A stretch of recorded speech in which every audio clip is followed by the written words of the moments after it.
There we go. Good evening, everybody. Hope you're well. Hope you had a good day today. A little bit warm today. Um, as much as I love sitting on my front porch here, I wasn't able to do so for most of my day. It's just too hot out here. Um,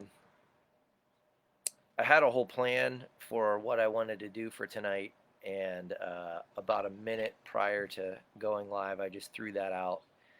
Um, and I'm going to do something that I've already read to you, and you know it already. I I think the last time I did this, I told you when I was in seventh grade, everyone in our English class had to memorize something and stand up in front of the class and recite it.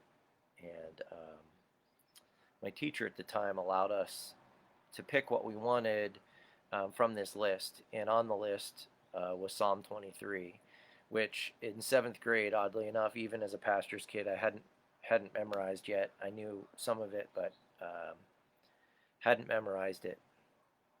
And so I want you to hear Psalm 23, and I know that you could recite it. I think it plays into kind of what we were talking about um, this past week on Sunday. The Lord is my shepherd, I lack for nothing. He makes me lie down in green pastures. He leads me beside still quiet waters. Yeah, that was me screwing it up because I've memorized it, but that's not what my Bible says.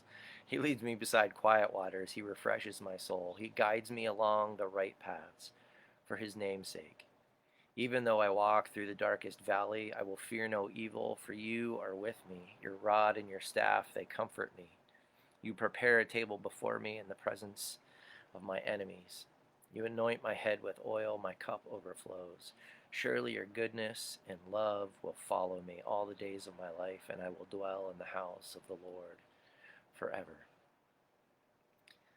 I just want to point out to you this time, oftentimes when we read this, um, it's we read it at funerals and it gives us peace and comfort. Did you notice that the entire way through this, um, God is in the position of watching over us, and we are in the position of needing help. And we talked about that this past week, where on our own, we don't have the means, we don't have the strength to uh, to come back to Him on our own. We don't have the means, the ability to fix ourselves. Um, but the Good Shepherd comes alongside us and takes care of us. That in dark times walks beside us and gives us, you know, gives us cool water to drink and green grass to lay on, and is our comforter and provider. We are not in the position of power, and oftentimes we think that we can do it ourselves. Um, and again, particularly in Western culture, we get this mindset of like, we can do it, we're good enough, and we're strong enough, and if we just try hard enough, um, we're taught that from an early age. If you just work hard enough, if you just try hard enough, you'll succeed. And oftentimes that's just not true. You can have the best of intentions and you're just not going to succeed. And yet, God is a caregiver, and the idea that I don't have to do it myself, um, that the shepherd is walking with me and guiding me in the path that I need to take, as it says here, is such a comfort to me.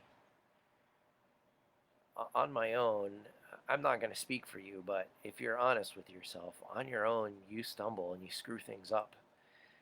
And the fact that God is here to walk with us and care for us, that He is in the position of guiding and directing, and we are in the position of just accepting. It doesn't say in here, if I try hard enough, you will meet me, and if I work and do my best, you'll love me more. Nothing you can do will make God love you any more, and nothing you have done will make Him love you any less. Um, that's hard to wrap our heads around because it goes against most of what we know in our culture. I hope you hear that. I hope you take that to heart tonight. Let me pray for us and we'll get going. God, I thank you for you. I thank you that you're a God that loves us deeply and passionately, even when we don't understand that and we don't understand um, that we are not in the position of power. We are not in the position of doing, but you are. Forgive us for those times where we've put ourselves in places that we just don't belong. Would we hear your voice? It says that the sheep knows the shepherd's voice. God, would we know your voice? Would we hear your calling and guiding and directing?